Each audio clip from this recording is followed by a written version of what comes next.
Hi everyone, welcome back to my channel. మౌలిక వసతులు కల్పించి కనిగిరి మున్సిపాలిటీని అభివృద్ధి చేయనున్నట్లు మున్సిపల్ చైర్మన్ షేక్ అబ్దుల్ గఫర్ అన్నారు.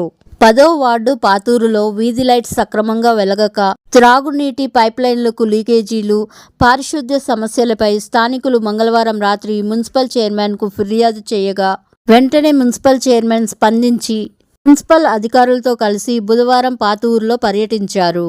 అనంతరం పైప్ లైన్లు లీకేజీలను పరిశీలించి లీకేజీలు లేకుండా అడ్డుకట్ట వేయాలని అధికారులకు ఆదేశించారు. డ్రైనేజీ కాలువలు ఎప్పటికప్పుడు శుభ్రం చేయాలి అని పారిశుద్ధ్య కార్మికులకు అధికారులకు సూచించారు. ఈ సందర్భంగా ఆయన మాట్లాడుతూ పట్టణ ప్రజలు అధికారులకు సహకరించి మున్సిపాలిటీ అభివృద్ధికి సహకరించాలి అని ఆయన తెలిపారు.